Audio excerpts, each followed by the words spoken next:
ಯಾವುದೇ ಸಂಘಟನೆಗಳ ನಿಷೇಧ ಪ್ರಸ್ತಾವ ಸರ್ಕಾರದ ಮುಂದೆ ಇಲ್ಲ. ಆದರೆ ಸಂಘಟನೆಗಳ ನಿಷೇಧಕ್ಕೆ ಒತ್ತಾಯ ಇರುವುದು ನಿಜ.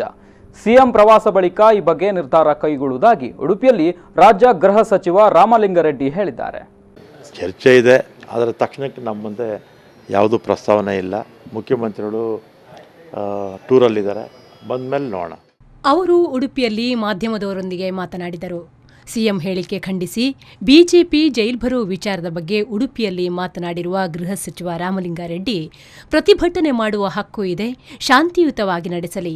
ಬಿಜೆಪಿಯವರ ಪೂರ್ವಜರು ಸ್ವಾತಂತ್ರ್ಯ ಹೋರಾಟದಲ್ಲಿ ಜೈಲು ಹೋಗಿಲ್ಲ, ಈ ಸಂತತಿಯವರಾದರೂ ಜೈಲು ಹೋಗಲಿ ಎಂದು ವ್ಯಂಗ್ಯವಾಡಿದರು.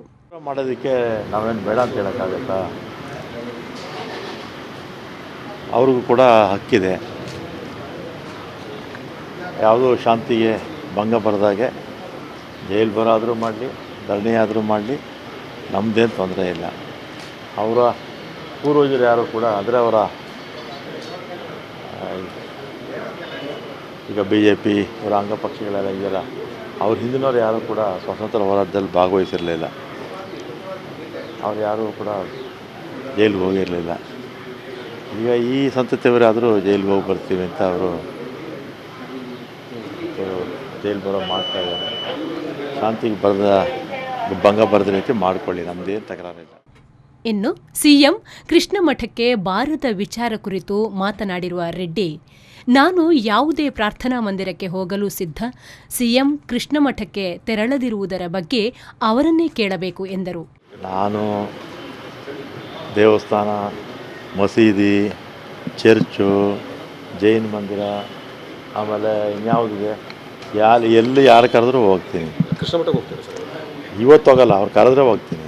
ನೆಕ್ಸ್ಟ್ ಟೈಮ್ ಮುಖ್ಯಮಂತ್ರಿಗಳು ಇಲ್ಲಿ ಬರ್ತಾರೆ, ಆಗ ಅವ್ರನ್ನ ಕೇಳಿ. ಕರಾವಳಿ ಜಿಲ್ಲೆಯಲ್ಲಿ ಪೊಲೀಸ್ ವ್ಯವಸ್ಥೆ ಬಲಿಷ್ಠವಿದೆ. ಸಂಘಟನೆಗಳ ಚುರುಕುತನ ಕಡಿಮೆಯಾಗಬೇಕಿದೆ. ಸಂಘಟನೆಗಳನ್ನು ಜನವೇ ದೂರವಿಡುವ ಕಾಲ ಬರಲಿದೆ ಎಂದು ಹೇಳಿದರು. ಇಲ್ಲಿ ಪೊಲೀಸ್ ಎಲ್ಲ ಭಾಳ ಉತ್ತಮ ಕೆಲಸವನ್ನು ಮಾಡ್ತಾ ಇದ್ದಾರೆ.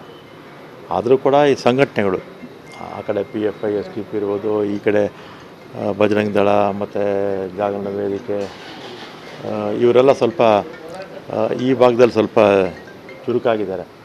ಅವ್ರು ಸ್ವಲ್ಪ ಚುರುಕ್ತನ ಸ್ವಲ್ಪ ಕಡಿಮೆ ಮಾಡಿದ್ರೆ ಈ ಘಟನೆಯಲ್ಲಿ ಯಾವುದು ಕೂಡ ಜನ ಅದನ್ನು ಯಾರು ಕೂಡ ಈ ಗಲಾಟೆಗಳನ್ನು ಮತ್ತು ಶಾಂತಿಯನ್ನು ಕದಲೋದನ್ನು ಯಾರು ಕೂಡ ಇಷ್ಟಪಡೋದಿಲ್ಲ.